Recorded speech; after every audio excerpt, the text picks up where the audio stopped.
Hi everyone, I'm Shruti and welcome back to G2 Financetech's weekly market update, where we unpack the key movements across global markets and what they mean for you. This week, we saw a shift in sentiment as geopolitical moves, volatile bond markets, and renewed tariff fears took center stage. Let's dive in, starting with the US. United States, tariffs, treasuries, and tech pressure. Markets stumbled this week in the US with all major indexes finishing lower. Small and mid-cap stocks were hit hardest, while the S&P 500 and Dow Jones slipped back into the red for the year. The Nasdaq held up slightly better but still ended down by 2.47%. The key catalyst?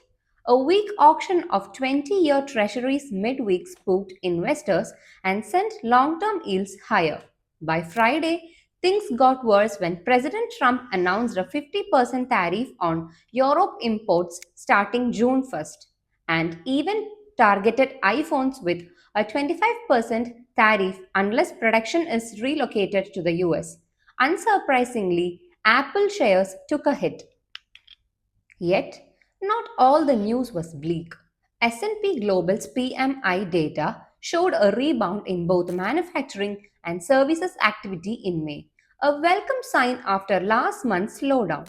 Businesses noted improved sentiment and a push to front-load activity ahead of future tariffs. Still, export orders slipped and price pressures, largely tariff-driven, rose to levels not seen since 2022.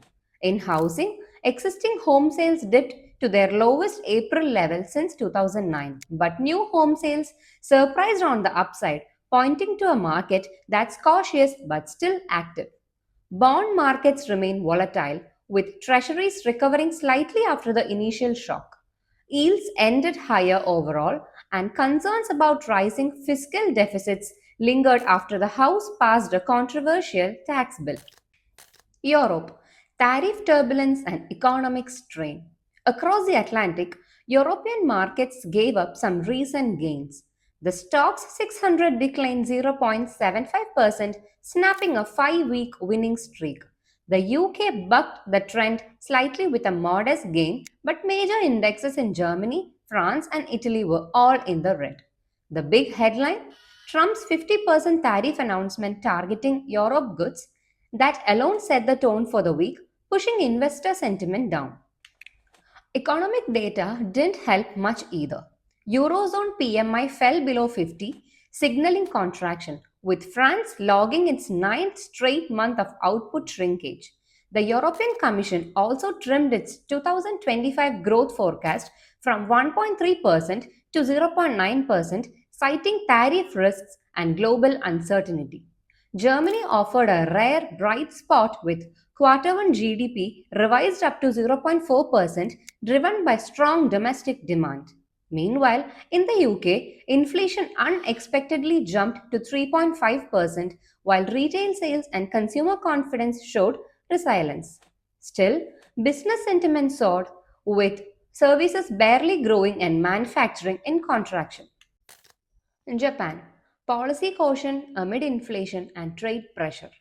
In Japan, equity slipped as markets priced in the possibility of more rate hikes following hotter than expected inflation.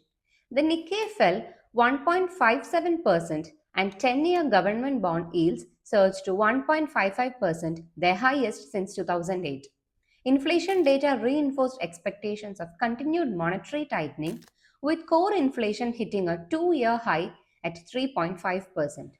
Machinery orders, a key investment gauge, also jumped over 13%.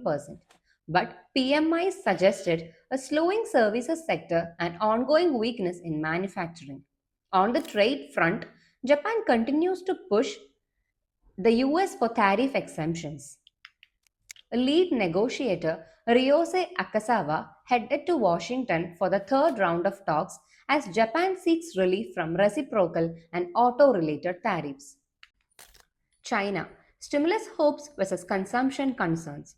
Chinese equities saw a mixed week as attention turned back to fundamentals after a brief trade truce with the US. The CSI 300 and Shanghai Composite dipped modestly, while the Hang Seng in the Hong Kong posted a gain. On the data front, industrial output surprised to the upside with 6.1% growth in April, but retail sales disappointed, growing just 5.1%, a sign that consumer confidence is still fragile. Fixed asset investment also fell short of expectations due to continued weakness in property. Amidst this mixed backdrop, hopes for physical stimulus grew louder, with US tariffs now biting into exports, especially to the US, which dropped 21%. Beijing is expected to lean on infrastructure and consumption support in the months ahead. Our take: markets are on edge again, and understandably so. While parts of the global economy are showing resilience, policy risk is front and center. For investors, the message is clear: be alert, be diversified, and keep your focus on fundamentals. At G2 Finance Tech, we believe volatility like this can create opportunity, but only if you are well positioned. We are here to help you interpret the noise and respond with clarity. That's it for this week's update. I'm Shruti, and we'll be back next week with another roundup of market insights from around the world. Until then, stay informed and stay ahead. Thank you.